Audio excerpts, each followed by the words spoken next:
الملعب الأولمبي بالعاصمة الأوكرانية كييف، يكتب منتخب إسبانيا وإيطاليا كلمة النهاية لمهرجان المتعة الكروية الأوروبي المسمى يورو 2012، الذي شارك في تقديم فقراته 16 منتخبا على مدار 23 يوما.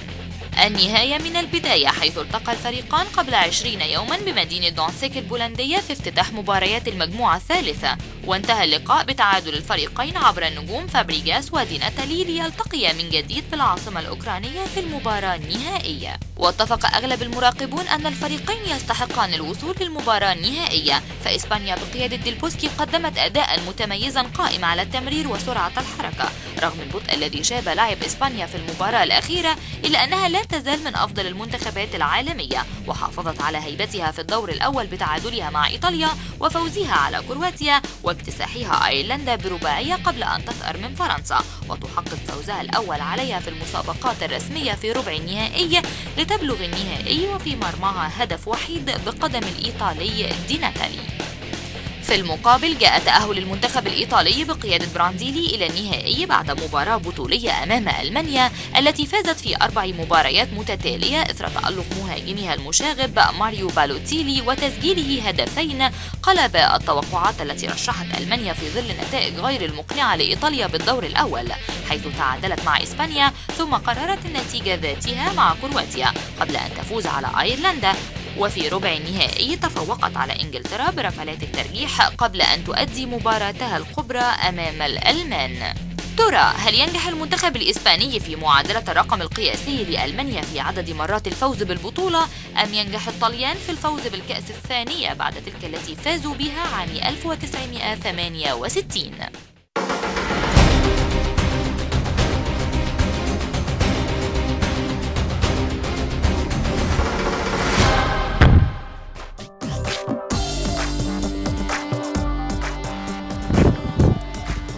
اهلا بكم مره ثانيه اعزائي المشاهدين في الجزء الثاني من هذه الحلقه ويورو 2012، ومعانا ومعاكم نجم مصر النادي الاهلي كابتن علاء ميوب. كابتن علاء. كابتن طارق، مساء الخير. بارك ايه؟ الحمد لله تمام. قبل ما نخش في اليورو والتحليل او رؤيتك للنهائي، منتخب مصر يعني الاول شايف المباراه ازاي، وايه الاسباب اللي ادت ان احنا يعني نبقى بهذا المستوى ونخرج من افريقيا الوسطى الاقل في المستوى؟ هو قبل كده طارق، المشكله الاكبر انك خرجت لتاني مره من بطوله افريقيا لتاني سنه ورا بعض، المره مع كابتن حسن شحاته والمره دي ورا بعض الاثنين. طبعا بالنسبه لك كتاريخ مصر في قاره افريقيا، انت الزعيم و7 بطولات، كان لنا الشرف احنا خدنا بطوله كنا وانت بنلعب، لكن للاسف تخرج مرتين ورا بعض دي مشكله كبيره جدا. طبعا تصنيفك هيقل جامد جدا، اسمك في افريقيا هيقل طبعا. لكن لو رجعنا للمباراتين يا طارق، انت خسران من هنا. يعني خلينا كلهم قالوا هنا، يعني هي واضحه طبعا وضوح الشمس، انت خسران من هنا، انت داخل مباراه هنا. انا من وجهه نظري تركيز، مفيش تركيز. المباراه سهله جدا، حته غياب الجمهور برضو لها تاثير. مباراة غينيا ادتنا برضو يعني مش ثقه، غرور شويه، سنه غرور. يعني انت راجع، انا يعني سبحان الله دايما ما بعرفش هي عاده ولا ايه فينا.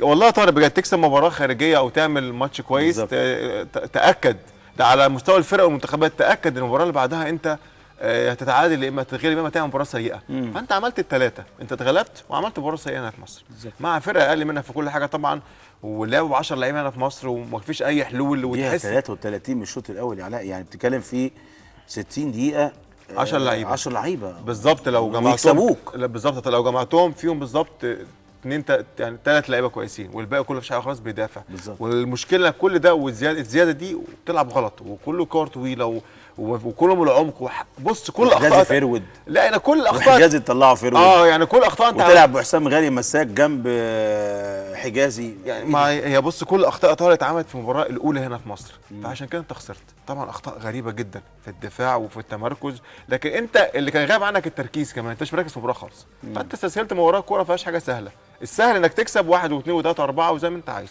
لكن المشكله انت خسرت هنا. وكان شكلها طبعا سيء جدا في المباراه بتاعت امبارح، حاجه محزنه جدا. لكن ارجو ان ده يبقى جرس انذار شديد اللهجه للمنتخب المصري وللناس المسؤوله عن منتخب مصر. هو ده مهم، والجهاز الفني واتحاد الكوره لازم مراجعه، لازم الجهاز اتحاد الكوره يقعد مع الناس دي تاني ومراجعه كامله لشغل الراجل ده ايه وايه اللي ناقص، ويبداوا يركزوا، وان شاء الله دايما يبقى الجاي احسن ان شاء الله. ان شاء الله يا كابتن علاء. زي ما قال ان شاء الله اللي جاي احسن لمنتخبنا وايضا للكره المصريه بصفه عامه ان شاء الله.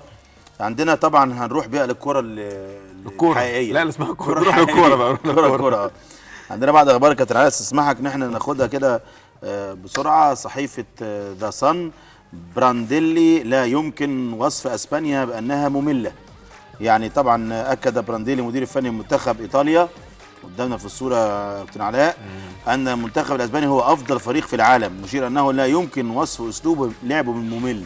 هل انت شايف ان هو ممل؟ ده ممتع جدا يعني. لا ولا هو ممل للفرق الثانيه؟ ممل للفرق الثانيه. بعض الناس يعني. بعض الناس او بعض المدربين بيقول لك ان استحواذ اسبانيا على الكره بالطريقه دي بالظبط بتصيب حتى المشاهد بالملل. تخيل يا طارق انت كل يعني تغمض عينيك وتفتح تلاقي مع الفرقه الحمراء، تغمض وتفتح مع الفرقه الحمراء، انت فاهم؟ ففي ملل. لكن هم مش مملين، هم بيلعبوا لهدف تاني. يعني مش بمسك الكوره عشان حاجه، لكن بمسك عشان هدف تاني. تصديقا لكلامك، في ماتشات برشلونه في الدوري الاسباني بتفرج على اول ربع ساعه ماتش بيخلص بقلب بقى خلاص يعني انت تحس ان هو ايه، تحس ان هي يعني حاجه مصغره كده من الدوري الاسباني بالظبط. البي بي سي والنجم الاسباني الكبير تشافي: لدينا فرصه كبيره لدخول التاريخ. اكد تشافي لاعب وسط منتخب اسبانيا ان فريقه امام فرصه كبيره لدخول التاريخ اذا ما استطاعوا تحقيق لقب يورو 2012. مفيش شك طبعا ان هو يعني بيتكلم ان هم هيبقى مرتين ورا بعض، هتبقى حاجه بالنسبه لهم لهذا الجيل اكيد. ما حصلتش. سكاي سبورتس بتقول ان كاسانو يحذر بالوتيلي ايه؟ المجنون. حذر انطونيو كاسانو مهاجم منتخب ايطاليا زميله ماريو، بس بالوتيلي ده بيعمل حاجات غريبه في الملعب على يعني تحس ان هو لعيب بره وجوه اطواره مختلفه. لما جاب الجون وراح قلع الفانيلا وجسمه ايه ده؟ جسمه ضعيف تحس ما بياكلش قوي عنده انيميا ما بياكلش ده بجد. ماريو بالوتيلي من التمادي في تصرفاته، حذره يعني كاسانو الغير مسؤوله، واشار انها قد تكلفه كثيرا. في شك طبعا ان هو بيعمل حاجات غريبه الراجل ده. صحيفه الديلي ميل: فابريجاس ربما يكون اسلوبنا ممل لكننا فخورون به. يعني لسه فخورين هم بالاسلوب الممل ده اللي بيزهق الفرقه الثانيه. مفيش مانع يا ده متعه انك تبقى معاك الكوره طول الوقت، دي متعه، وزي بقول لك بينقل بس في هدف معين بيلعب عشان بالظبط. صحيفه لا جازيتا سبورت الايطاليه بتقول ان بوفون بيقول يعني سندخل المباراه بروح 2006.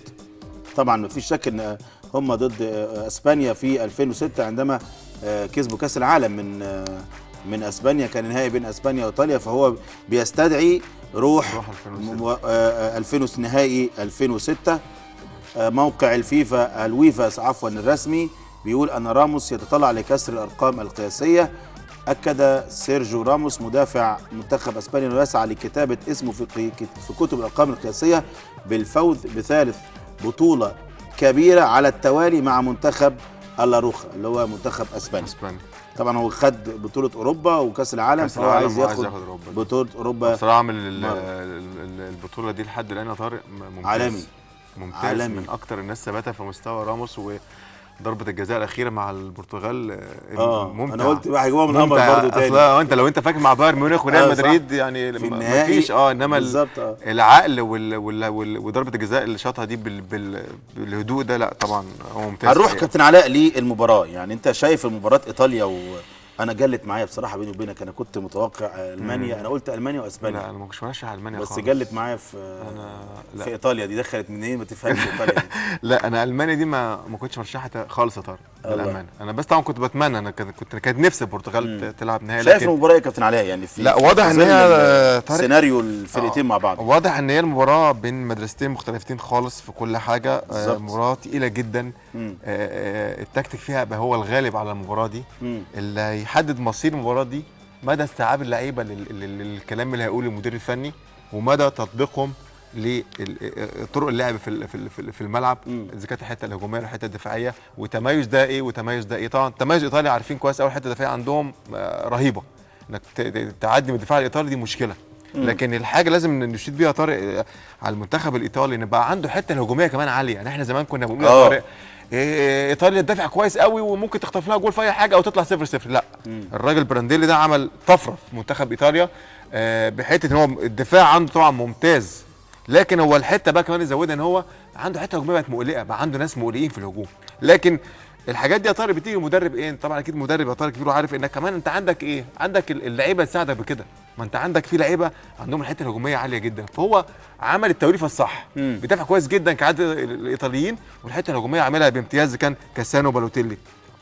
مونتليفو ده كمان هو المفاجاه بتاعت البطوله بتاعت ايطاليا السنه دي، تحس ان هو البلاي ميكر بتاعهم اللي دايما عنده الحته الهجوميه عاليه قوي.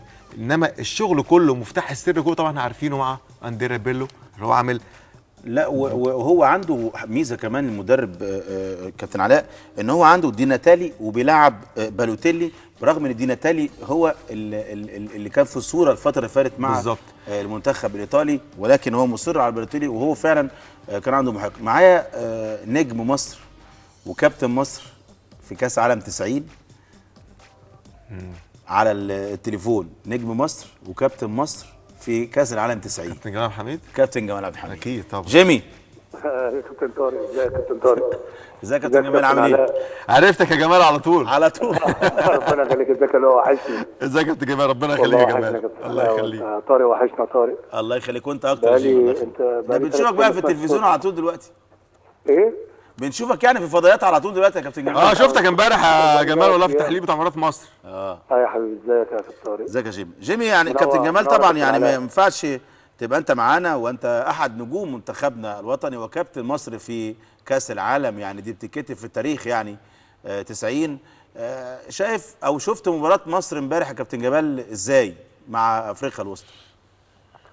بسم الله الرحمن الرحيم. اولا يا طارق يعني يمكن اتكلم بصراحه بس ولا ايه؟ لا براحتك، خد راحتك يا حبيبي، خد راحتك. احنا اتغلبنا افريقيا الوسطى بعد غينيا، وانت تعلم وعلاء طبعا.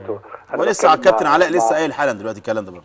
انا بتكلم مع نجوم مصر الكبار اللي هم عارفين، حتى ما بنيجي نلعب ماتش خماسي ونكسب هتلاقي الماتش الثاني بنخسر عادي. حتى تقسيمه في النادي لو كسبناه وكنا عاليين على الفرقه البديله ثاني يوم بنخسر.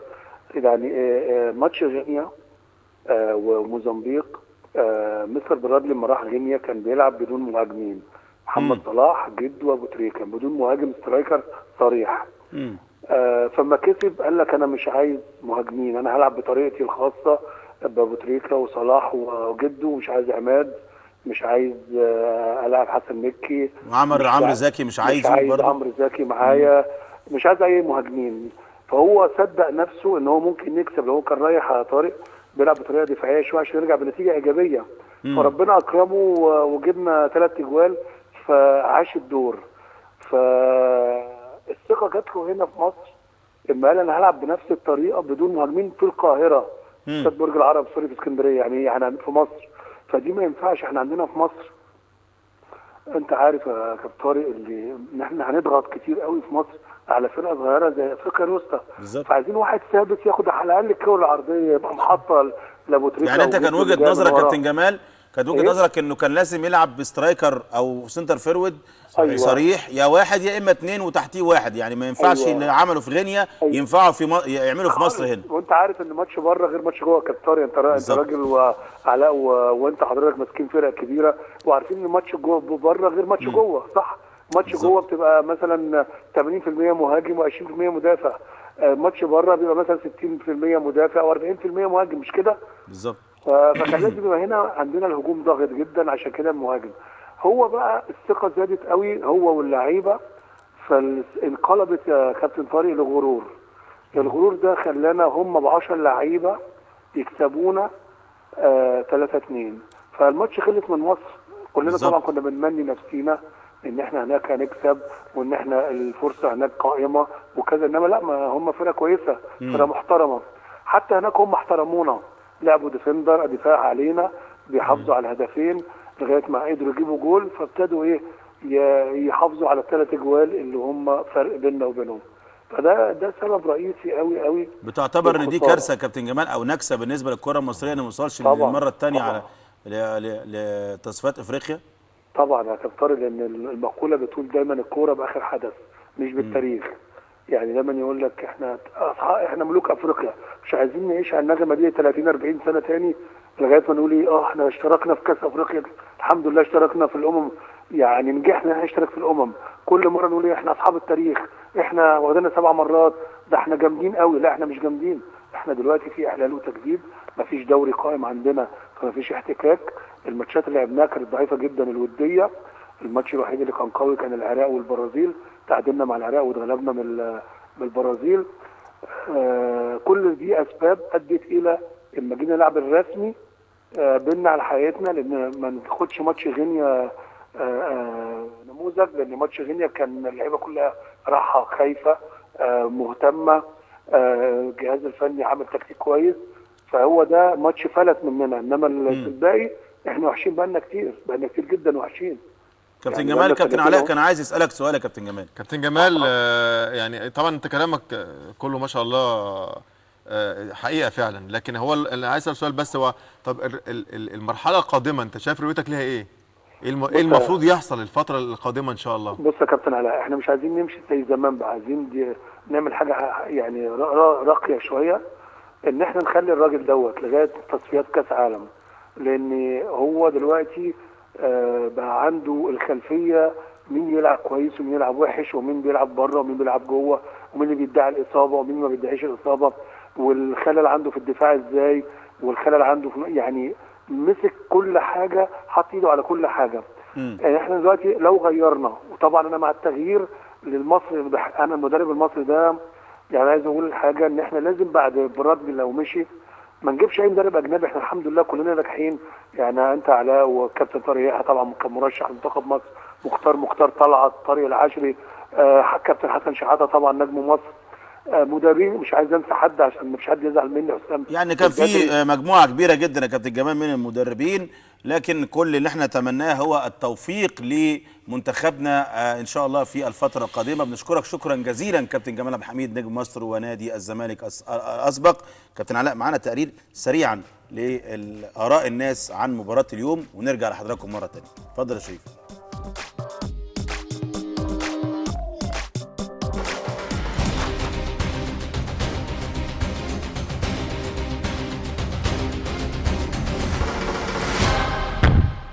توقعاتك مين يفوز باليورو، وشايف ان اليورو السنه دي عامل ازاي؟ هو اليورو السنه دي بصراحه يعني حاجه فوق الخيال، يعني المستويات بتاعت المنتخبات المره دي يعني احسن من المره اللي فاتت بكتير. حتى يعني ايطاليا لما خدت كاس العالم يعني مستواها برضو لما لعب مع المنتخب ما كانش كويس، والمنتخب بتاعنا ادى بطريقه افضل. هي بطوله قويه جدا من وجهه نظري الشخصيه، ان هي افضل من كاس العالم اللي فات. مستواه كويس وحلو كده، وعندك فيه فرقه كويسه. والله كويس، والفرق كلها جامده، واللي احسن يفوز يعني. هو مختلف وفيه مفاجآت جديده، خاصه المفاجاه اللي عملتها اسبانيا في المباراه بين اسبانيا والبرتغال. البرتغال طبعا قلت عن مستوى عن اليورو اللي فات. مفيش بعد اسبانيا، هي اسبانيا هي اللي هتاخد البطوله ان شاء الله. الناس بالكره متوقعاها، لان برضو المانيا خرجت، ما كانش حد متوقع ان المانيا، كنا متوقعين ان المانيا هي اللي هتصفي مع اسبانيا. اسبانيا احسن وهي اللي هتاخد اليورو، يعني مش هي اللي هتاخد اليورو، اسبانيا. ايطاليا باذن الله تكسب باذن الله. ايطاليا باذن الله، وبالوتيلي باذن الله يجيب جول ان شاء الله. اسبانيا اللي هتاخد البطوله. لا اسبانيا ان شاء الله. اسبانيا ان شاء الله. اسبانيا كويس ان شاء الله هتاخدوا ايطاليا. لا اسبانيا طبعا.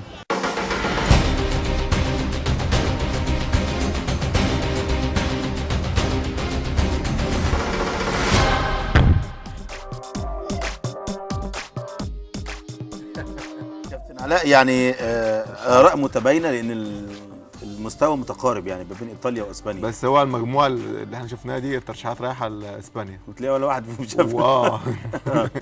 لكن مش عارف، انا حاسس ان ايطاليا. انا بقى اصلا انا بشجع ريال مدريد، انا بشجع ريال مدريد وبحب برشلونه، يعني فانا ميال لاسبانيا شويه. بص بس ايطاليا مدياك احساس المباراه اللي فاتت ان هم جامدين جدا.